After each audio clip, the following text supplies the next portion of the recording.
हो अंडरवर्ल्ड में जिक्र आया राह के नाम का, कौन सा बदमाश जो मने ना जानता।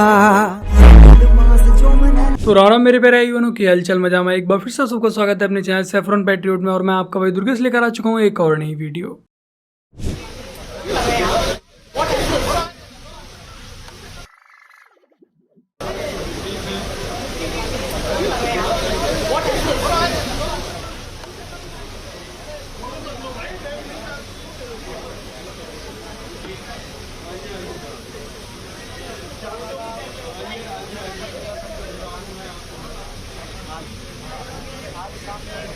भाई देखो, जो जया बच्चन का फैन है वो यही डिजर्व करता है। बाकी आप लोग कमेंट कर बस बताइएगा कि यदि अमिताभ बच्चन को समय में पीछे जाने का मौका मिलता तो वो अपनी कौन सी भूल सुधारना चाहेंगे। गधा है वो क्या करता है, ये है गाजर, गधा है यहाँ पर, इसके सामने छोड़ूंगा और यहाँ से दूर हट जाएंगे।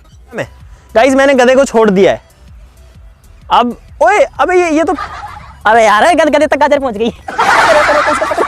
देखो भाई, वो गधा है ना कि राहुल गांधी। मेरा आज का अनुभव ये है कि मैं आश्रम से जो दिव्य चमत्कारी पर्स लिया था उसमें छोटे मोटे तो चमत्कार हो ही रहे थे बीच बीच में। अभी बुधवार की घटना है, बुधवार गुरु पूर्णिमा से जस्ट पहले दिन बुधवार को जब मैंने अपना पर्स देखा उसमें 4,500 रुपए अपने आप आ गए थे। तो जाना पड़ेगा।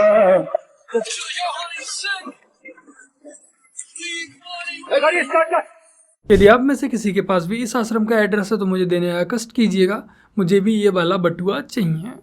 अखिलेश यादव एक रात के समय बिना किसी कार्यक्रम के रोड शो पर निकलते हैं, पूर्वांचल के रोड शो पर, तो 20 लाख लोग पूरी रात खड़े रहते हैं सड़क पर उनके स्वागत के लिए। भाटी साहब ने एक बात बोली कि अखिलेश जी पूर्वांचल में निकले तो 20-20 लाख लोग खड़े थे। जनाब मैं कहूंगा गूगल में सर्च कर लीजिए, 20 लाख पूर्वांचल में किसी शहर की पॉपुलेशन नहीं है। यानी पूरा शहर हो जाए खाली तब भी नहीं बजेगी आपकी बात पे ताली। क्या ही राइमिंग बनाई है सुधांशु जी ने। पूरा शहर हो जाएगा खाली फिर भी नहीं बजेगी आपकी बात पर ताली।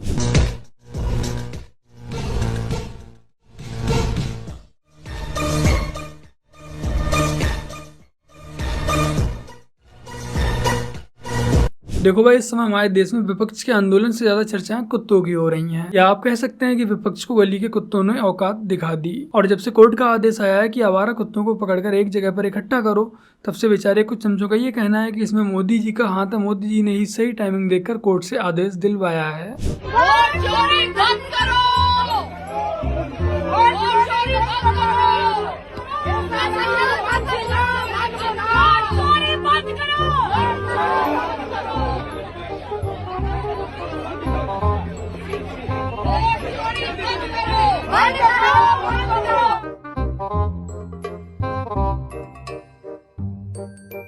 देखो, यहाँ पर डिम्पल फौजी ने कहा कि मुझे प्रियंका गांधी की तरह मजाक हाय हाय वाला नहीं बनवाना है। मोहम्मद अली जिन्ना ने 9 अगस्त 1947 को दिल्ली में एक स्पीच की थी और ये कहा था कि पाकिस्तान तो बन रहा है और वो सेकुलर होगा और उसमें हिंदू और मुसलमान सब बराबर होंगे और पारसी और ईसाई सब बराबर होंगे। ऐसा तो कुछ हुआ नहीं पाकिस्तान में, इसलिए कि जिन्ना ने पाकिस्तान बनाने के लिए जिन पावर्स को अनलीश किया था वो उसे सेकुलर बनने नहीं देती। बीजेपी की शायद नियत हो कि वो सेकुलर ही सिस्टम रखेगी, लेकिन पावर हासिल करने के लिए जिन तत्वों को और जिन एलिमेंट्स को उसने अनलीश किया है, क्या वो उसे एक सेकुलर समाज बनाने की इजाजत देंगे? देखिए, भारत सेकुलर है तो बीजेपी या आरएसएस की वजह से नहीं है, उसके बावजूद। जी हाँ, शक और 82% हिंदू हैं और ये हिंदू के सोचने का तरीका है। हिंदू एक किताब से जुड़ा हुआ नहीं है, हिंदू एक पैगंबर से जुड़ा हुआ नहीं है। जो ईश्वर को नहीं मानता वो भी हिंदू है और ये हमारी संस्कृति का हिस्सा है। और ये देश भी तब तक ही सेकुलर रहेगा जब तक इस देश में हिंदू बहुसंख्यक रहेंगे। अच्छा, मुसलमानों का भी कमाल है। या आप लोग को एक बात बताऊं तो अपने मुसलमान दोस्तों से पूछिएगा, शराब पीने की तो परसेंटेज मुसलमानों में बहुत लंबी है, जबकि इनके धर्म में क्या है कि तुम अगर मर रहे हो और शराब तुम्हें बचा सकती है तब भी तुम नहीं पी सकते, मर जाओ, शराब नहीं पीना। सुअर का यह है कि अगर 3 दिन तुम्हें खाना नहीं मिला है, 3 टाइम, तो तुम सुअर को गोश्त खा सकते हो। 3 टाइम अगर सचमुच भूखे हो कि तुम्हें खाने को नहीं मिल पाया, तो सुअर में फिर भी एक दरवाजा छोटा सा खुला है, शराब में नहीं। मगर शराब पीते सुअर नहीं खाते। सुअर इसलिए नहीं खाते कि उसके ऑल्टरनेटिव बहुत है, शराब का ऑल्टरनेटिव नहीं है।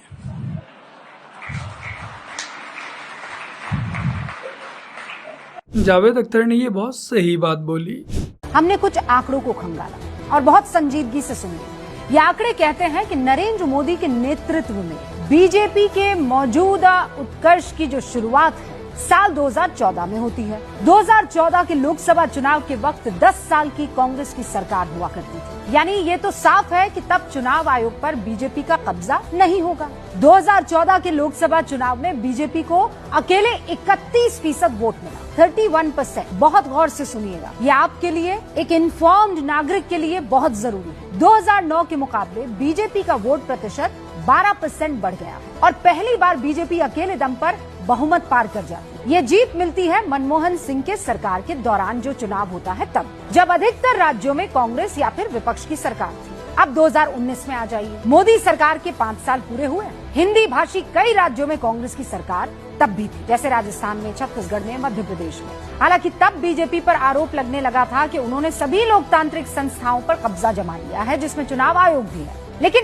अभी जैसा माहौल नहीं। 2019 में बीजेपी को अकेले 37% वोट मिल गया, यानी 2014 से 6% वोट बढ़ गया। अब 2024 के लोकसभा चुनाव पर आइए, जिसको लेकर लंबी लंबी प्रेस कॉन्फ्रेंसेस हो रही है, पावर पॉइंट प्रेजेंटेशंस दिए जा रहे हैं, वोट चोरी का इल्जाम लगाया जा रहा है। 2024 के लोकसभा चुनाव के दौरान उत्तर भारत, हिमाचल, पंजाब को अगर मैं छोड़ दूं तो बीजेपी की सरकार पूरे उत्तर भारत में थी। लेकिन 2024 के लोकसभा चुनाव में बीजेपी का वोट प्रतिशत कितना रहा देखिए, ध्यान से देखिए, 36.93%। 36.93%, यानी बीते चुनाव के मुकाबले बीजेपी का वोट शेयर कितना गिर गया? 0.8% गिर गया। ध्यान से सुनते रहिएगा जो मैं कह रही हूँ। अब सवाल यह है कि कांग्रेस सरकार के दौरान चुनाव हुआ तो बीजेपी को 12% वोट का इजाफा मिला और कथित वोट चोरी करने के आरोप के बावजूद 2024 में वोट प्रतिशत गिर जाता है। ऐसा कैसे?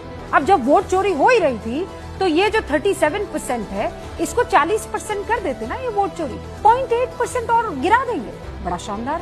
जब वोट चोरी ही करना था तो फिर कम से कम अपना वोट शेयर बढ़ा तो लेते इतना। ये कैसी चोरी है भैया? ये एक बहुत बड़ी साजिश चल रही है मोदी सरकार को गिराने की। सेम यही फार्मूला बांग्लादेश में भी शेख हसीना की सरकार को गिराने के लिए अपनाया गया था और पाकिस्तान में इमरान खान की सरकार गिराने के लिए सेम यही फार्मूला अपनाया गया था और अब भारत में भी ठीक यही अप्लाई किया जा रहा है। इस टॉपिक के ऊपर मैंने एक डिटेल में वीडियो बनाई है, आपको एंड स्क्रीन पर मिल जाएगी, वह वीडियो का लिंक पिन कमेंट में मिल जाएगा, जाकर एक बार इस वीडियो को आप लोग अवश्य देखिएगा। आज मेहदीपट्टनम पे मैंने देखा कि एक भीख मांगने वाली औरत अपने 2 बच्चों के साथ भीख मांग रही है और उसके हाथ में स्मार्टफोन है और वो स्मार्टफोन ऑपरेट भी कर रही है। खैर, मैं आप लोगों को ये नहीं बोल रहा हूँ कि आप लोग इनको चैरिटी मत दीजिए या भीख मत दीजिए, ये तो आपके और ऊपर वाले के बीच की बात है। आप अगर इनको देते भी हैं तो आपकी इंटेंशंस के हिसाब से वो आपको जजा सजा जो देना है वो देगा। बट मैं ये ज़रूर कहूँगा कि ऐसे बेगर माफिया से आप सतर्क रहिए। This is a big industry. देखो भाई, इनको भी यूपीआई से भीख लेनी होती है और जो इनका ऑर्गेनाइजेशन है वो भी इन पर नज़र रखता है कि इनके लिए जो एरिया दिया गया था उस पूरे एरिया में घूमकर इन्होंने भीख मांगी है या शॉर्ट में ही निपटा कर चले आए, तो लोकेशन ट्रेस वगैरह भी करनी होती है। बाकी आप लोगों से यही कहना है कि यदि आप ऐसे लोगों को भीख देते हैं तो बस आप अपने ही हाथों से अपनी कब्र धीरे धीरे खोदने पर लगे हुए हैं। बाकी का चलिए आपको एक और वीडियो दिखाते हैं कि कैसे हम जैसे क्रिएटर व आपके सहयोग की वजह से हमारे समाज में आज सुधार हो रहा है।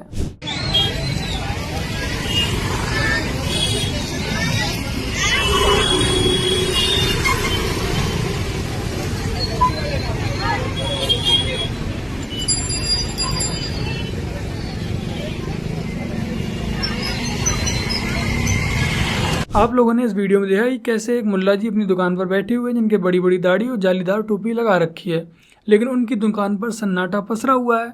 वहीं उनकी पड़ोस की दुकान पर जमकर भीड़ लगी हुई है। तो आज हमारी व आपकी कोशिशें रंग ला रही हैं और हमारे समाज में बदलाव हो रहा है। लोगों को समझ आ रहा है कि उन्हें क्या करना है क्या नहीं। How is this tomato ketchup so thick?